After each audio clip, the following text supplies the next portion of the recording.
Anambra State, as another critical governorship election approaches, the stakes couldn't be higher, from economic development and youth unemployment to security, infrastructure and political inclusion. The race is heating up and the electorate is watching closely. Tonight, let's speak with Ndubuisi Nwobo.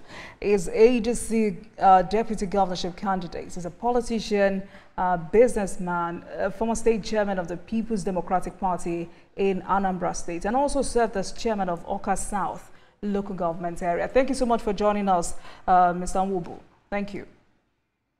Thank you for having me. All right. So I'm quite impressed that you decided to come on the program. This is because, here in this part of the world, running mates leave this part of the assignments to the governorship candidates. Most times only governorship candidates speak to the media.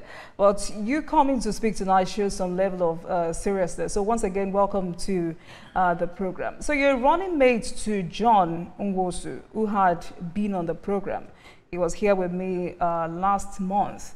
Interestingly, your supporters say the duo represents a new wave of leadership and you're both ready to challenge the status quo. But I've heard stories like it does not look like Anambra people are ready for a new phase, going by the result of that by-election. Is this correct? That is not correct at all. Anambrarians are tired of the present government and we know we are looking forward to November 8th to throw the present governor out of office. The by-election is not a testament. If you recall very well, the by-election came all of a sudden and did not give enough time to parties like the ADC that just emerged to get its acts in order. Since after the by-election, it's taken quite some time, and we, being grassroots politicians, we've been able to do the ground right now. We've been able to interface with the electorate, and I can tell you, from all indications, and Anambarians are waiting for November 8th to vote out His Excellency Charles Kukumasaludo. I've got people who have been here to also say that ADC's weak performance in that by-election is a reflection of voter loyalty to ABGA. Also, Governor Charles Oludo was in Anambra East yesterday. Today he was in Ayamalum. He continues to say ABGA is Anambra, Anambra is ABGA. And many say that that election was supposed to be a litmus test for your party. If indeed Anambra people wanted ADC, they would have voted for your party. So why are you still convinced that you have a chance? Like what I said, the ADC coalition just emerged. And no sooner it emerged, the by-election came into play. Okay? So it didn't give enough time for the coalition to be able to put its act in order. As we speak today, ADC is well rooted in all the hooks and crannies of Anambra State. And we are grassroots politicians. Forget about the hype and the rhetoric. When you go to the citizens of this state, when you meet them in their communities, they will tell you that this government is a failure and that they would want a change. And that change they are looking forward to is ADC. So now ADC has put its house in order. That's what you're saying. So why should the people vote for your party? And for you and John Nwosu, apart from being a businessman, like I said earlier, you were former state chairman of the PDP in the state and also served as chairman of Awka South local government. Is that enough experience to prepare you for the government house? More than enough experience. I served as chairman of Awka South local government area 23 years ago, 1999 to 2002. And the legacies I left are still there. It speaks for itself. And that's why my people can trust me any day, anytime. That if given opportunity, that we will be able to deliver better dividends of democracy to Anambrarians. So, you see, the point we should get clear about is that Anambrarians are unhappy with the level of insecurity we are experiencing in this state. Security should be driven with technology and ICT in the 21st century, not as if we are in the 90s. And John Chumamusi comes with a great deal of knowledge and expertise in ICT and technological-driven initiatives.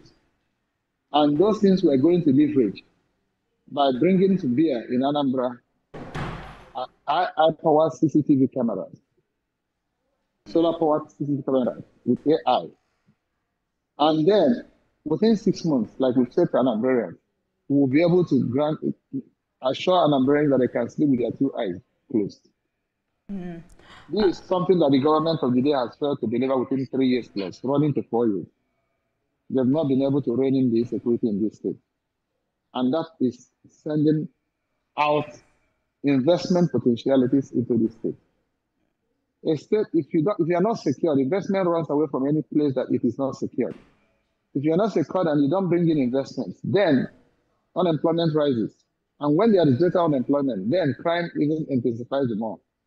But when we rein in insecurity and bring security to bear in Anambra State, I can assure you that Anambrans are entrepreneurs. Anambrans are innovators.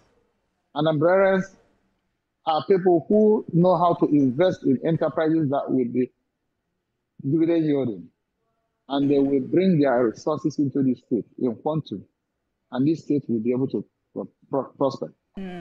So the days of chasing people who are selling granules, selling tomatoes, selling crayfish with accord for revenue is past under our watch, because there will be enough industrial investments that will bring in internal revenue. Those who are selling granules, selling tomatoes, selling pepper, selling crayfish, selling onions, they need social intervention from the government.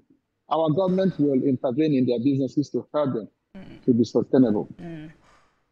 So if you say Anambra people are not happy with the current government, what kind of leadership and policy direction should the citizens be demanding from the next governor?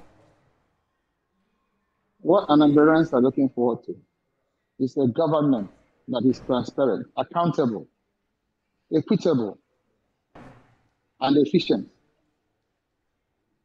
Today in this state, I can tell you, the internally generated revenue item is very opaque. There's no transparency in it. Okay? Today in this state, there is no efficiency in governance. Like I said, security is a key word. Not only are we going to support the conventional security in place, we are going to build on the idea by the government of Udogachi and Agode Chamber, which they have been unable to deliver effectively on in terms of execution. We are going to improve on it and be able to execute it in such a manner that Anambrans will be able to applaud the security system that is brought to bear in this state. And then we're going to make governance efficient so that people can be able to transact their businesses without bottlenecks, without too much bureaucracy. These are the things we're going to bring to bear. So, all right, let me quickly get your own side of the story, because, you know, on this program I've spoken with different candidates and they've had a lot to say about each other. Ms. Damoson told me that his mandate is to strengthen Anambra's export system, promote made in Anambra goods and grow the economy to $7 billion. And I'm wondering, for people who have been accused of not living in Anambra states, they say most of you are Lagos breed, you own businesses in Abuja or Port Harcourt. Do you even know what the people need, and why should they take you seriously? Well, that is where I come in. Anambrans know me. My businesses are all built in Anambra State. Okay, my businesses are in Anambra. Okay. None of my business. I live in Anambra. I live in Oka. What about the governorship candidate? I know the governorship candidate is an Anambran. He's from Nnewi. He has his businesses in Nnewi, business in Enugu, business in Lagos, and he commutes between Nnewi, Enugu, and Lagos to do his business. But for me, as a deputy governor candidate, like I said, I live amongst my people in Oka here. My businesses are in Oka. I need nobody to tell me what the needs of Anambrans are. I know the needs of Anambrans in the nooks and crannies of this state. And we will take off from day one to deliver on dividends of democracy to the citizenry of this state. I can assure you of that. All right then, but do you feel adequately supported by the national leadership of your party in this campaign? Yeah, sure. You see, that's what I'm saying. The ADC party is a coalition. And you can recall, recently there has been a change in leadership. And the leadership has, they've been able to stabilize the party. And they are very much in support of the activities of the ADC in Anambra State. Between now and Sunday, you will see the full composition of the Campaign Council for Anambra, National Campaign Council for Anambra State. And they will attend, the full leadership of the ADC will attend the final rally of the ADC campaign, governorship and deputy government campaign in Anambra State, come 31st of this month. All right. So we have the complete support of our national leadership.